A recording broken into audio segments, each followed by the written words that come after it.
Hello guys, my name is Anna and I'm from Ukraine, and I vlog daily to keep you updated on the real-life situation in my country as the war with Russia continues. And we need your support, we need attention of the world, and we need to win this evil empire. If you're new to the channel and you will like the video, please subscribe, because I believe the world needs to know more about Ukraine. And today I want to explain you why we so desperately need Leopards, not the ones that are animals, but the ones that are German tanks. In my Facebook, Ukrainian Facebook, there are lots of women and men wearing clothes with leopard print. So I had to find my scarf and to put it on, because it often accompanies a hashtag Free the Leopards, which actually means that there are tanks that we need, there are countries that are ready to give these tanks, but Chancellor Scholz is not ready to bless this procedure. So let me explain you why it is so important, and at the same time why it is so complicated. Also, you can compliment my leopard print, because when I was at the university, I guess I loved it.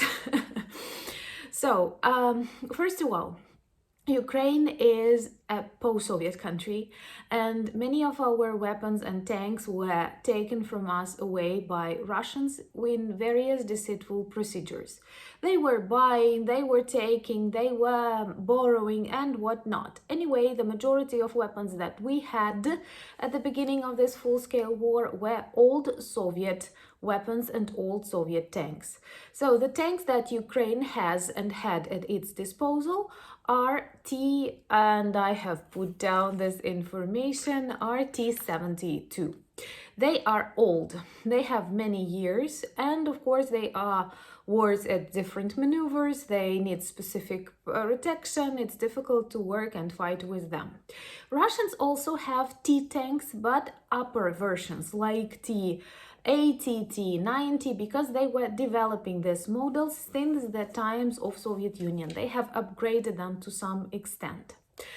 In Ukraine, in Kharkiv, we had a tank factory, and yes, we are guilty for not producing new models. Even though the projects of them were developed, we were demilitarized, we did not plan to attack anyone, we did not believe someone will attack us, that's why we did not produce these tanks.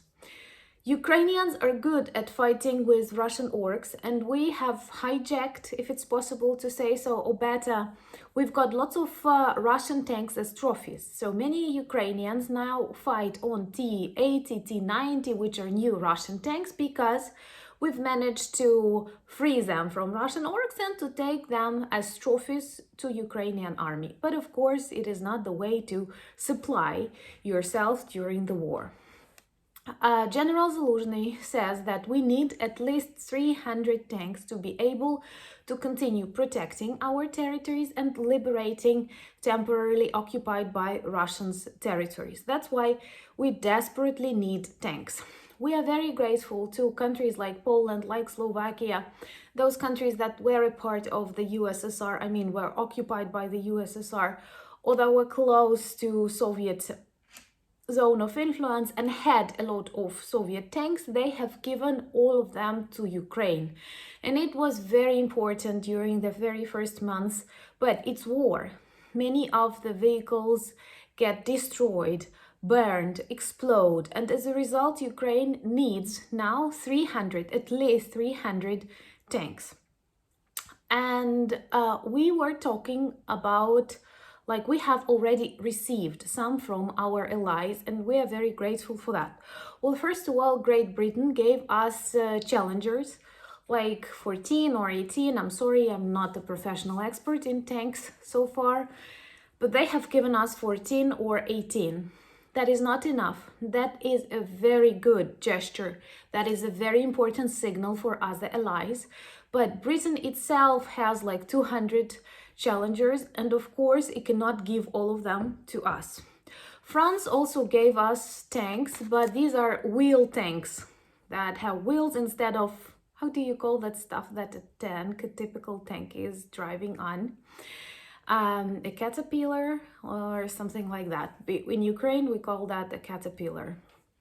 So we need these classical tanks, and French tanks are good, but maybe for drier weather, and not many of them, once again. So all the attention was on Abrams tanks, which are from the United States, and Leopards, which are from Germany. I mean, they are produced in these countries.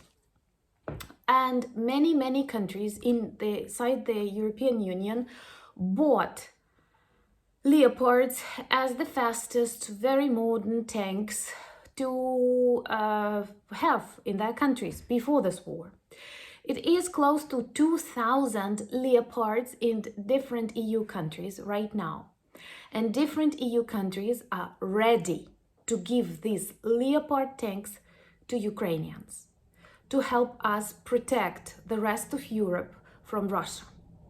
So these countries who bought these Leopards in the European Union are ready to give, to borrow, I don't know, whatever. But anyway, they are ready to send these Leopards to Ukraine straight away. But because of the fact that these are weapons and there are specific regulations and laws, they need a permission of the manufacturer. And Germany is a manufacturer.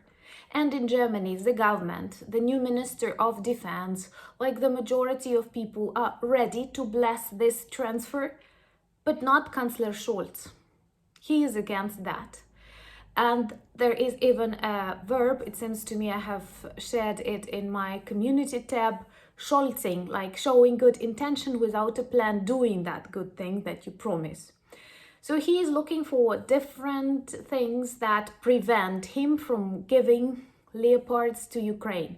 Not even German Leopards, but Leopards that are in Poland or in other countries, and these countries are ready to give them. I know that the Secretary General of NATO, Stoltenberg, visited Germany today and was working to persuade Chancellor Scholz to give these Leopards because this is very important. Scholz tries to distract attention on Abrams, saying that let Americans give their tanks first and then they will allow transfer of Leopards to Ukraine. But it is a maneuver. Of course, Abrams are also good and we are ready to accept them, but they are heavier. They need more petrol, and for Ukraine right now it is more problematic. Plus, there are not so many of them in EU. And Leopards are already here, they are easy to work with, and there are countries ready to give them. It seems to me that Poland and other great supporters of Ukraine, they sometimes even say they are ready to give these Leopards without the blessing of Germany. So I hope that we are reaching this peak when Scholz will have no choice and just allow these Leopards to come to Ukraine. The sooner the better. Why? Because these are new tanks. I am not sure that Germans or other Europeans have practiced driving them, using them. And for Ukraine, it will be a new experience. So we will need time to train how to use them. And only then we will be able to use them on battlefields. And you know that spring is coming. New attacks, serious attacks from Russia are predicted. Plus there are lots of territories that we have to free. So the sooner we will be able to train and use Leopards, the better. And I am very grateful to many countries and people who live in these countries who understand how important Leopards, tanks and other equipment for Ukraine right now. And because we need them to even to allow our infantry to move forward. You know that like there's infantry battalions, they can only move together with tanks and also on. So Russians are producing their own tanks. Ukrainians don't have factories to produce, and we need to be faster, we need to be stronger to protect ourselves from millions of orcs who are ready to run through Ukraine into the European Union and other countries. That's why I ask you to share this hashtag too, free the Leopards, and let them come to Ukraine. And Ukrainians will tame them and use them against Russian zombies. I'm sure you are ready to support that. Well, like you don't have to look for leopard prints, but if you like it, you can try it. And yesterday I've told you that I have started my Twitter account because of various scammers that want to deceive you and take away your money. So I feel like I have to be present officially in almost every social media, and I will inform you slowly with that. But today, once again, in the very first comment below this video, I will leave a link to my official Twitter account. Please subscribe and follow the updates. Also, thank you for the words of sympathy and so many good stories, personal stories that you have shared in emails. I understand that you are a very special community, and I value this time that when my heart and my thoughts are so vulnerable, I feel so warm and so comfortable with you. Thank you once again for buying me coffees, becoming my patrons, and becoming my distant but very close relatives. Slava Ukraini!